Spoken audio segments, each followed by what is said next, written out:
I don't think I'd want to get in the car and have a personal assistant speak to me the whole time. Hi, Sean. Welcome to your car. I don't think I want that. Like No, I just want it when I need it. I don't need them to put me at ease. Like, we're going to drive to work now, Sean. I don't need that. It's time. You have 20 more minutes until you arrive. You don't want any of that. It's just, only when you like turn up the volume. Good news, Galulis. It's only backlog for 40 minutes today.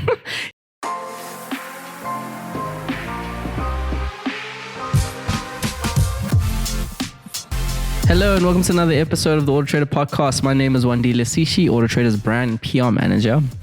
Now I'm Sean Nurse, voting journalist, I suppose. That's what I do here. It's whenever I have you, like the journalist on, it's always like, you guys wear so many hats, so it's always like hard to... Yeah, I think we've been branded as content creators now, but technically we're supposed to be motoring journalists, but we do a lot of different things. So I suppose content creator is a better label, yeah. Oh yeah, well we'll see what the producers and designers do in terms of that title. I'll leave it up to them. Anyways, we got 4 super episodes or segments rather. 4 episodes would be insane. 4 segments this week. So the first segment is hot or not. Basically, I'm just gonna throw some images on the screen, and you're gonna react to them, and we'll just decide if they're hot or not, and then we'll get into lights out, which is a segment we actually started about 2 weeks ago. But you were in a race car recently, so I thought maybe we can unpack that a little bit. And then this week in cars, you were in a few new cars that sort of entered the market, so I thought maybe we can review those, and then we'll end up the show with say what. Awesome. Let's dive right into it, Sean. Hot or not. So there's a few like trends that have been sort of seeping into, like, I guess, our feeds, and, different car manufacturers are sort of doing them. So I want to first get your take on if you think they're hot or not, or, kind of the first thing. So when you look at this image, what is the first thing that comes to your head? Well, I know it's that hyper screen from Mercedes, that optional extra you can get in an EQS. Yeah. Where the whole dashboard is basically just a giant screen, a giant screen now. I feel like we were always progressing to this point. Where there's just screens all over cars, or like... I think we've always been going to that road or down that road. But in my opinion, what I'm seeing now in the industry is there's a bit of backtracking from these touch screens on everything. And there is now the inclusion of tactile physical buttons are coming back. So that is an extreme example. But I think you might in the future see a few more buttons coming back into cars because people like that tactile feel. Of it's one of the things that we've been complaining about like all the time on the show is the fact that screens are becoming like everywhere now. I think we have like 2 more images here, but that's basically what I wanted to sort of ask. Do you think this is a hot trend, or do you think it needs to just stop? Is it for you? Is it hot or not? It's not hot for me. I think certain aspects of a vehicle control system, like the HVAC system, that still needs to have physical buttons. The traction control system and drive modes and stuff, you kind of want that to be a tactile button, but then your media controls, I think it's cool to have on the screen, kind of like your phone. But I think we'll see a convergence of the two, right? There'll be buttons and there'll be screens in the future. I think it's okay for me when it's like this, when it's like at the back, then 7 Series. It's acceptable. And this is I think this is either the iX or the 7 Series. I'm not too sure. But yeah, when it's an entertainment sort of module, fine. But when it's like I'm driving here, I don't need like a disco like sort of in my face, So yeah, personally, I think it's not a vibe unless it's done in a scenario where it's being used purely for like multimedia. Let's go into the next set of images. Is this hot or not? So this trend here is something that I've been seeing creep in, but this is this idea of like chatty cars. I don't know how you feel about your car communicating to and with you whilst you're driving. Is that something that bothers you, or do you find it helpful? In your experience, these systems have always been a hit and a miss with me. Sometimes they work really well. Mercedes one's pretty good. Mercedes one's good. The BMW one is pretty good. Even the Cherry one's pretty good, and that extends obviously to a Moda and JQ as well. They're the same system. But what sort of scenario is it like helpful that you found? Like what sort of interactions would you have with an automated voice system? So the example that I was going to give was I spent 2 weeks in Sydney recently in Australia, and they are like they have cameras everywhere to pick up whether you are touching your cell phone while driving. Oh, really? Okay. So I found the Siri function on Apple CarPlay driving my brother-in-law's new BMW X1.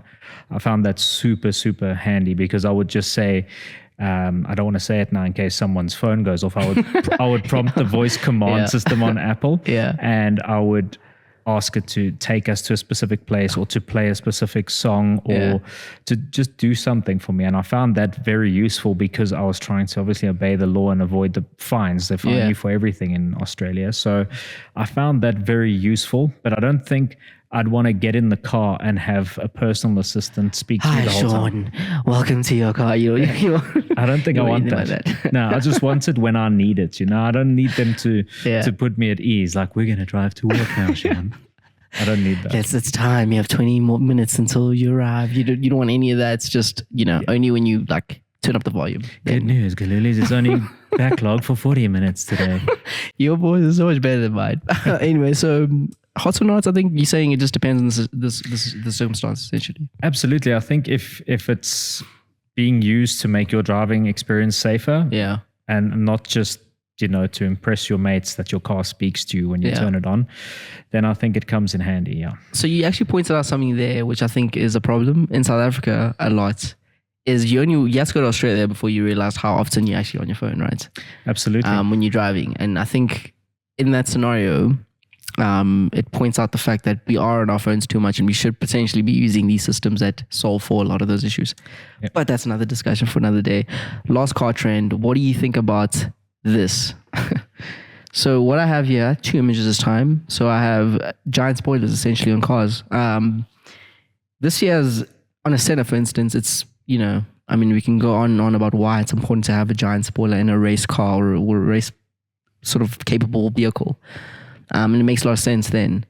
But sometimes it gets absurd, right? Like the new GT3 RS. It's a wild wing on that car. Wild wing with the RS, and there's lots of functionality there. Yeah. But I've been seeing it in car culture on just almost any car. Like they'll just put a fat wing. And I think in the next image, there's an example where somebody has like multiple wings, like on your vehicle. Yeah. How do you feel about this trend? Do you think it's cool? What are your thoughts?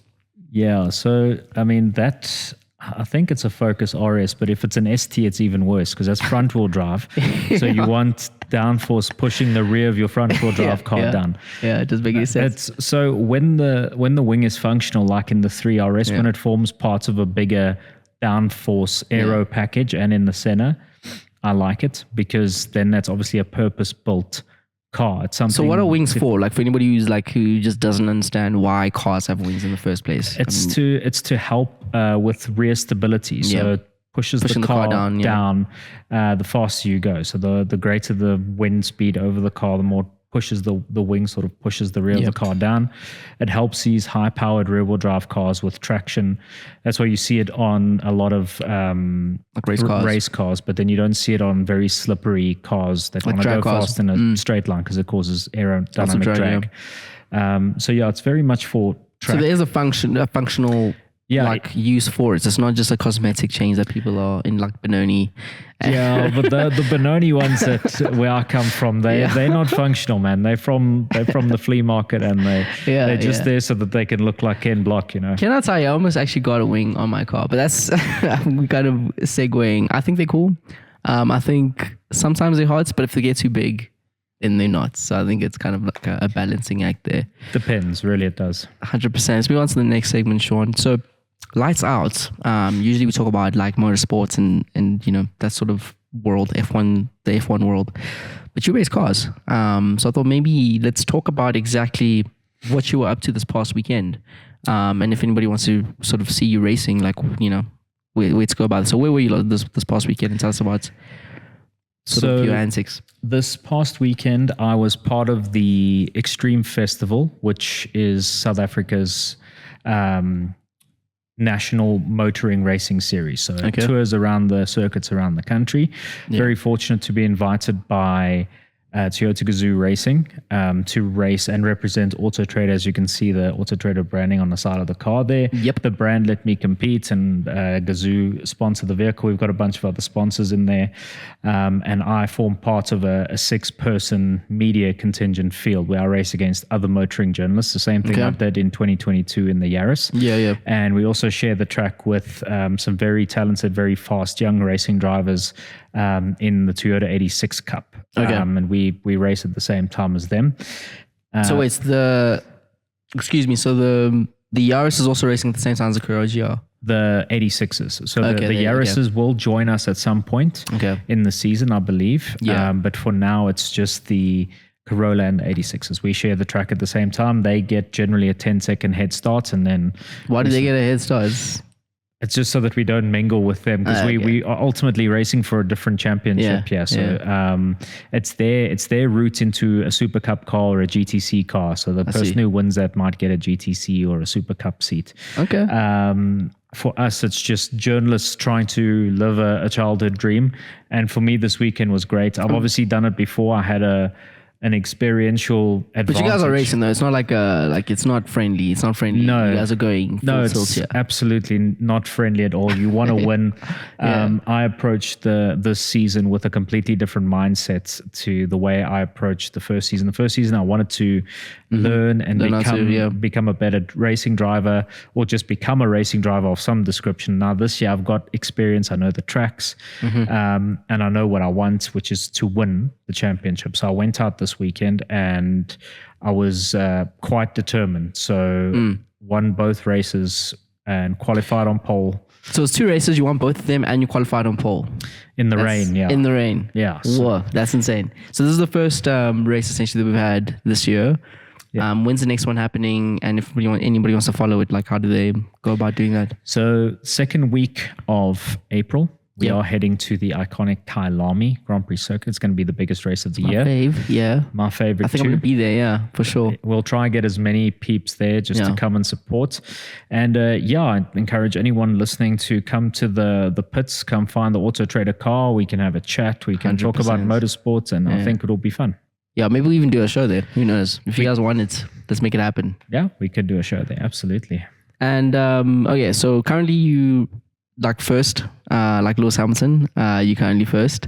And if we're in a time machine and we're going back to 2020, maybe, 100%. So we're wishing you well, and I think looking forward to it. I think it's going to be really, really fun. Let's move on. So this week in cars, Sean, you were in a bunch of new cars this past month. So maybe you can walk us through some of them and tell us why they're so special. Let's start with the GLC. I think let's do that one first. You're in the GLC 300D, if I'm not mistaken. Correct, the Coupe. So look, for me, in the GLC range, I'm not the biggest coupe SUV guy. So if I was... Man, I've been saying that for weeks. Yeah, I'm the same. I would go for the normal one because, I mean, you get a bigger boot and I think it looks a bit better, the standard one. It just looks a bit more traditional to me. I like 100%. That. And, a week in the car just reminded me, as much as we bemoan the demise of the diesel engine and the introduction of EVs, I think the people who say that have got a really good point. Yeah, I'm with you there. Driving that car for the week, I mean... As a diesel, It just reminded me that the people who keep saying that, going away from diesel is wrong is... I mean, I think they've got a good point here. And this one... Especially as a hybrid, right? It's like this is... Yeah. I think last week we had Renee on, she had a hybrid as well. It was a Mazda. The new CX60 hybrid, which is a diesel hybrid. I think the first in SA, and that one, I mean, she was just like, this makes total sense. This is kind of the direction that everybody should be going. I mean, do you agree with that sentiment driving this vehicle? Absolutely. I mean, I think for the medium term, a plug-in hybrid is the best solution until we sort out infrastructure and everything else to do with energy in this country. But for now, this mild hybrid setup, which is basically just a really small battery that provides a small amount of assistance in terms of power, fuel consumption, and just driving ease, that's a really good solution. Takes away the need for a starter motor. It's just a really convenient, smooth solution. And over 1,000 Ks on a tank of diesel. 1,000 Ks on a tank, that's what you get out of this. I would quite easily have gotten that, yeah. And I was driving it to the office every day, and I didn't really have economy in mind. So it's Look, it's stunning. I won't lie, it's stunning. It's a beautiful car. It seems like it makes a lot of sense for anybody who is in the market for a sports SUV or coupe SUV. On that note, like, what sort of person should be looking at this, and what are the competitors if they're looking around right now? Okay, so look, every brand worth its salt in the premium sector's got something in this segment. So you've got coupe SUV.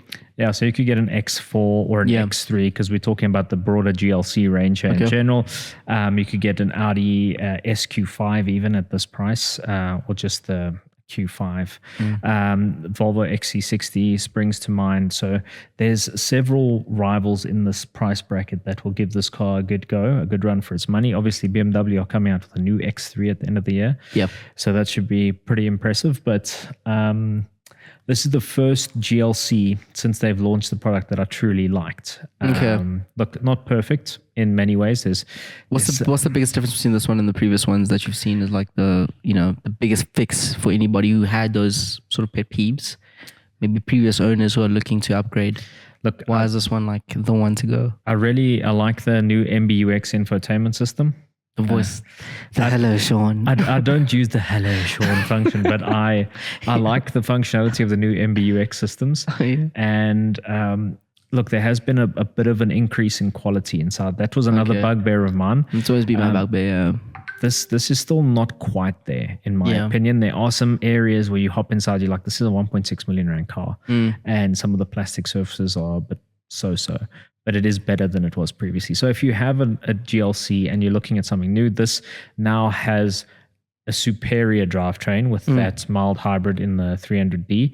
And it's just overall a slightly better car in every area. So, you know what's crazy? We say, we've been speaking about price for the last 2 weeks now. And something that we always bring up is this idea that like 1.6 is insane. It is. Like for most people, it is. It's definitely for me. But if you look at down the range, if you go to an A class, you're still paying like 800 grand, right? At least, So it is double the car in terms of sort of value, in my opinion. Obviously, we're not talking about sports capabilities yet, but talking about sort of convenience and the car, the size, and the metal. So 1.6 doesn't seem so bad when you contextualize the fact that all cars are now that's the price point that we playing in. Cars are ridiculous, man. They are so expensive now. Exactly that. So on that note, I think it is still great value in terms of contextually looking at the markets and the price of new cars. But to your point, it's important to consider those things. It's not cheap, but there are people out there who are in the market for this. And at the end of the day, this is premium motoring, right? Yeah. So people who buy these cars are not out there to save pennies in terms of, comparing spec for spec with brands. They are shopping and going, this is what I paid for, right? This is exactly what I was looking for. This is the feeling I wanted. They want a Benz. They want the feeling of going into the dealership, being treated, getting a premium experience, driving the Benz. It's more than just driving, right? It's the entire Mercedes experience. It's the status that the brand brings along with you. It's why the brand has done so well. It gives you that premium It's vibe. Lewis Hamilton, ultimately. Had to bring that in there. Had to bring Lewis in. Before we move on, you're also in the new Megane, right? It's the Megane Trophy. Extraordinary car. Historically extraordinary car. But is this one any good? And what makes this one so special? So this was one of the more bittersweet experiences I've had while doing this job.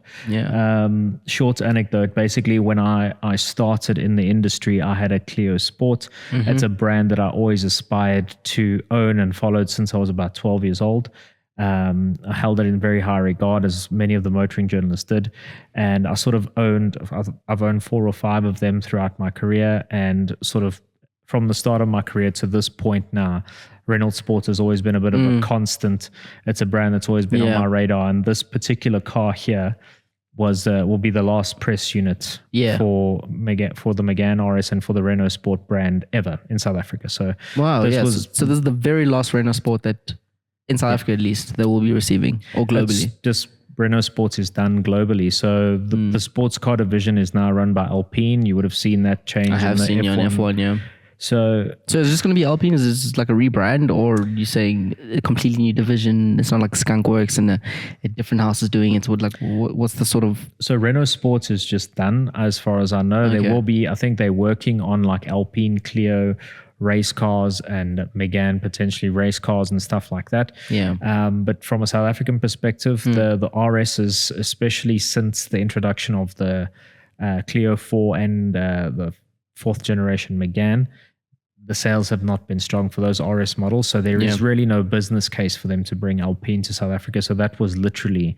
a goodbye to RS in South Africa. And does it bang? Like, is it as good as we still remember it? Is it still a trophy? It's really good, and I recorded the video review on it last week, and without too many spoilers, I basically said this is the RS that the 33-year-old me would want, and the old RS is the RS that the 20-something me wanted. So the new one's got, automatic gearbox. Yeah. It's a lot better built inside. It's got a reasonable infotainment system. It's just a lot more usable. It's got 4 doors. Yeah. So it's sort of It's an RS that would suit me now, but it's not really the razor sharp track weapon that the 2 and the 3 were and the previous Clios were. Yeah. But it's still very capable, very fast performance hatch. It's just, it finds itself in a segment now. The hot hatches, and I was about to say, like, what engine does it have? Because it's going up against some really, really serious contenders. So it's an 1.8 turbo 4-cylinder, 221 kilowatts and 420 Newton meters. Golf GTI numbers, kind of. Yeah, it's like it's basically Golf R numbers, but front wheel drive. So it doesn't.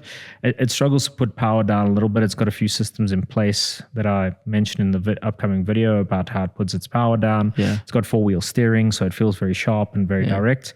But it competes against the i30N from Hyundai, which is really good now. And I've heard. The new Civic Type R. New Civic Type R is just... Everyone just keeps crying about that vehicle. Yeah. Jeez, that car is so good, Wandi. Like, really. Like, if you want a performance car... I've been around a track in one of those, and I was like, who was this made for? Car is ridiculous, man. It's so good. It's not a hatchback anymore. I don't really know what it is. It's like a coupe sedan. It's a weird car. It's just perfect in every single sense of the word. It's so good. I don't know how I feel about the red seats, but it's so good. Yeah. But the fact is, this is the 300 Trophy, much better than the old 280 Coupe. Yeah. So this is a facelift. They've just sharpened everything. It's a good send-off for the brand. How much does it cost? I'm curious, just before we move on to the last segment. 950,000. Okay, let's leave it right there. Let's move on to the next segment and the final segment. My favorite segment, actually. Don't know if you know this one, but yeah, it's mine. Say what? Say what? This is a segment where people usually send me articles, or I find an article and we talk about it. So I just read this article about a week ago about a lady in Durban, my hometown, who recently bought a car, 200,000 Rand. She had it for about a month before it went kaput. Basically, she bought a lemon. And this is something that a lot of people sort of send us messages about, how to avoid this. So I thought maybe you can give us a little bit of insights into how to avoid a situation where you like this, or going through a similar situation. So I read the article here, and what it looks like to me is that the consumer, you've got so many tools now as a consumer. That's literally like the team and myself, like there's 5 of us. At your disposal. At your disposal, just creating content about trying to avoid situations like this. That is my life, basically. Yeah. So there's a lot of material online to help you buy a car properly and avoid this type of thing. It looks to me like this was a perfect storm of the dealership and the buyer not doing their due diligence in terms of having the vehicle inspected properly. Yeah. When you purchase the vehicle, a lot of people go through this phase where they're super excited. You can tell this lady was excited. Yeah, it was her 30th birthday, right? George always used to say that's the biggest problem when people buy cars. They buy with their emotions and not necessarily with like reality. Yeah, if that makes sense. If you just remove the excitement from the situation for a second and treat it as a business transaction for 30 minutes of the buying experience, you could probably avoid a big headache, because it is the second biggest purchase you'll ever make. Yeah. So all that she needed to do in that situation was, before she buys the car, she goes, has it been sent for a DECRA report? the DECRA report would have, or whomever's going to inspect the vehicle, as long as it's a licensed facility that can do such inspections, they would have picked up that the service plan, because that's what I believe happened. The cylinder head was reported as cracked, and it had missed its, I think it's 45,000 K service, and it was on 47,000. I don't think that should cause the cylinder head to crack. So it seemed like there was something going off. Yeah, something else was racing in Boxburg. Something like that. Something weird was happening, or there was a coolant leak and they didn't fix it, and then the car overheated and the head gasket and cracked the head, or something like that. I don't know exactly what happened, but it seems like if that car had just been inspected properly and they had picked up that the service had been missed, the transaction probably wouldn't have gone through. And it's also weird because she's got finance out. Usually a bank will request, I suppose it's because the car was a bit newer, but usually banks request a DECRA report on a used vehicle. Here's the thing, right? Specifically, one of the points of reports. So I know with the DECRA, I mean, we're busy. This is not an ad. Let me just point it out there. Yeah. Any facility that can inspect. There's different kinds of reports. Yeah. So even if your bank, usually they'll be like, give me basically the top tier one, not necessarily the one that's the most comprehensive. That could have been a scenario here where it can pass the sort of basic sort of testing that they'll do. Yeah. But I think it's important for consumers when buying a used car to ask for the full comprehensive mechanical inspection, because that will be the biggest differentiator in the long run in terms of the impact to your pocket. Perfect example. Earlier this year, I was looking at purchasing a performance car down in KwaZulu-Natal. Weirdly similar to this. Hers is obviously not a performance car, but I obviously wasn't going to fly or drive down there just to look at a car. So I asked the seller, I said, look, I will wire you the money. I'll send you an instant payment. You take it to this testing facility. It was 2,200 Rand for a comprehensive technical inspection. And I said to him, look, this is what you've stated is wrong with the vehicle. I'm going to have it inspected by DECRA. Can we agree that if there is something more and more extensively wrong with the vehicle, that you pay half of the inspection? The car went for the inspection. It turns out it had so many issues. And the guy eventually agreed to pay for the whole report because he actually didn't know that there was this much wrong with the vehicle. And I avoided buying a lemon there. Obviously, if I was there, because I have bought a few cars in my life, I would have seen these issues. But I was operating on photographs that were sent to me. And the photographs look good, right? Like it's even the person, even the seller, in some circumstances like this one, doesn't always know the full extent of the damage, right? Yeah, I don't think you can't assume negligence or any malice of intent from the dealership, like they're just trying to get rid of this car. You can't assume that. They might, because they're probably dealing with, 30, 40, 50, 60 cars a week at a big dealership. So not all of them are going to be perfect. So this car might have been traded in for a specific reason. Maybe there was an existing issue and the owner just wanted to get rid of it. They took it as a trade-in or something and didn't have it inspected properly before they bought it, and they didn't have a pre-purchase inspection, which I think the buyer and the seller should have insisted on, and it would have avoided this whole thing. Just a bit of due diligence and goes a long way. Yeah, it would have avoided a big heartache for this person, because now she's going to have to go through the ombudsman and they're going to say that there wasn't an inspection, a technical inspection. The finance house might have something to say about that as well. Yeah. So it's a big sort of problem now. Just have the car inspected properly. It will cost you a little bit more money, but it saves you in the long run because you are buying a used product. Yeah, it's not 100%. It's not a new product, so there could be an inherent issue. 100%. That's pretty much all the time we have for today, Sean. But if you want any more information on some of the articles that we've mentioned or the vehicles that we've mentioned, Sean has written some articles on that. So check them out. And if you like the show, please like, subscribe, tell us what you guys think. I guess we'll see you guys next week. Thank you very much. Cheers.